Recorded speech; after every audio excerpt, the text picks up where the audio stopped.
ಚಿತ್ರದುರ್ಗದಲ್ಲಿ ಜಿಲ್ಲಾ ಕಾಂಗ್ರೆಸ್ ಕಚೇರಿ ಎದುರು ಮಾದಿಗ ಸಮುದಾಯದ ಮುಖಂಡರು ತೀವ್ರ ಪ್ರತಿಭಟನೆ ನಡೆಸಿದ್ದಾರೆ.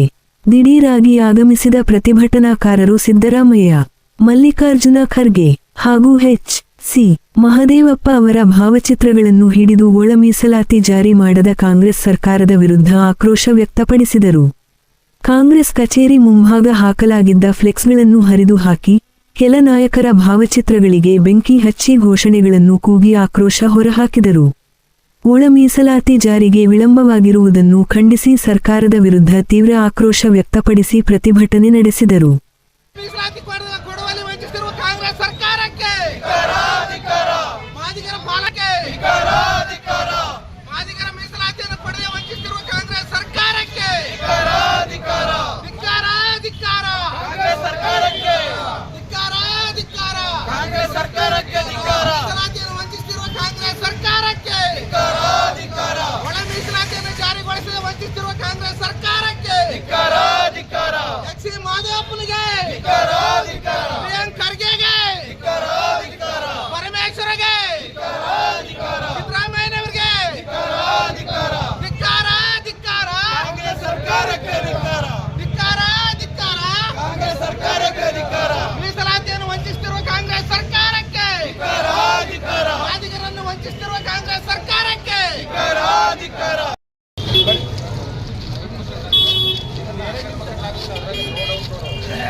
ಅನ್ಯಾಯ ಮಾಡಿದಂತ ಮಲ್ಲಿಕಾರ್ಜುನ ಅವರಿಗೆ ಕಾಂಗ್ರೆಸ್ ಪಾರ್ಟಿಗೆ